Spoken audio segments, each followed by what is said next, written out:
to September 2nd, 1945. It's a Sunday morning, it's overcast.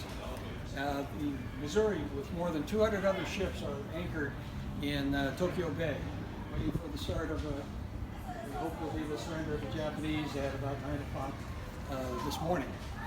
Now, none of these canopies were here, and if you were here that morning and looked up at the superstructure of the ship, every square inch of superstructure, there was a sailor hanging from it. Everybody wanted to see what was going to go on this morning. Outboard of this rail behind us was a temporary wood deck that was built to house the media. It's going to be a huge media event. General MacArthur, Admiral Halsey, and Admiral Nimitz are all up in Admiral Halsey's cabin, which is right up there where the canvas is on the railing, waiting for the start of this.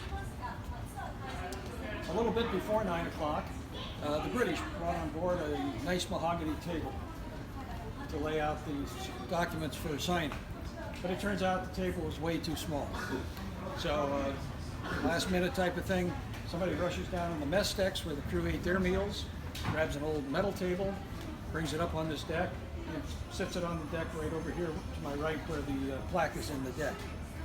Well, the first reaction by everybody, we got a group coming through here. Thank you. The first reaction by everybody was that that looked pretty tacky. Somebody goes in the wardroom, grabs the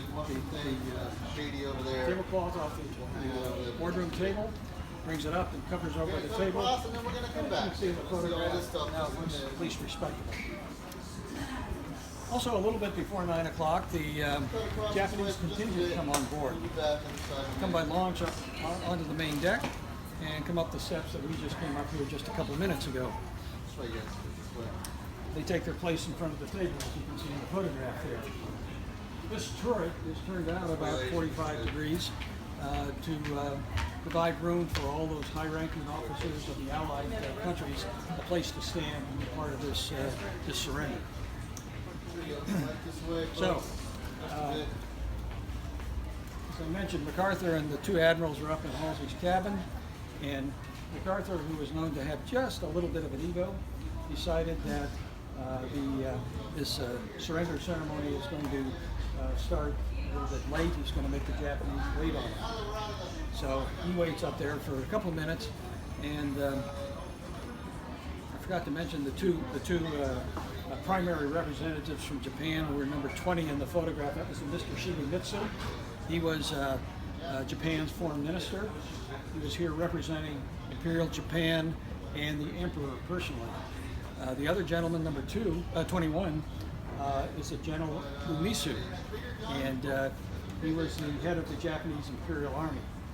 Now, these folks are not happy about being here. For one reason, they've never surrendered before.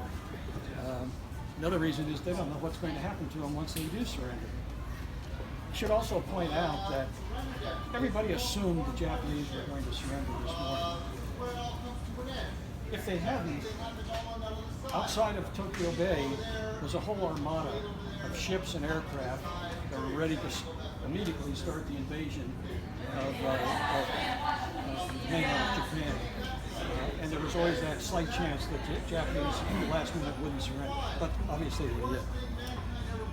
So, MacArthur finally makes his way down to the deck with the two admirals, and there's a short prayer, and MacArthur makes a few very brief comments.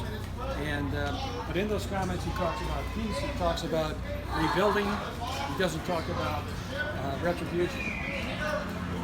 So we think at that point the Japanese contingent probably breathed a little bit of a sigh of relief. I will tell you, however, though, that Mr. Shigemitsu, the foreign minister, who ironically was a very outspoken opponent of Japan ever going to war with the United States or the Allies, obviously nobody listened to him. He ended up in prison after surrender for about 4 years until MacArthur pardoned him. And General Umisu, head of the Japanese Imperial Army, later was tried for war crimes and spent the rest of his life in prison. So, at this point, MacArthur invites the Japanese over to sign the documents, which they do, and then MacArthur takes his place at the table just as you see in the photograph. Now, before he starts to sign the documents, and he's going to sign as the Supreme Commander of the Allied Forces. But before he starts to sign, he asks for two gentlemen to come over and stand behind him, number 1 and number 2 in the photograph there. Number 1 is Lieutenant General Jonathan Wainwright. He was captured by the Japanese when Corregidor in the Philippines fell. Figure number 2 in the photograph is British Lieutenant General Arthur Percival, who was similarly captured by the Japanese when Singapore fell. Now, both of these men have been prisoners of war for 3 years. As you can see in the photograph, they appear to be over 6 feet tall, and it's said that neither one of them weighed 100 pounds. Their time in captivity was not particularly good.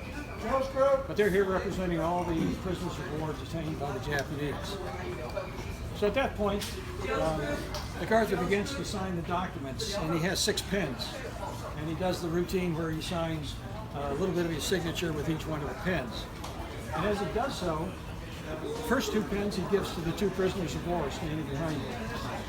One of the pens went to his chief of staff. One went to his alma mater, which was West Point. One, along with the original signed surrender documents, ended up in the National Archives in Washington, D.C.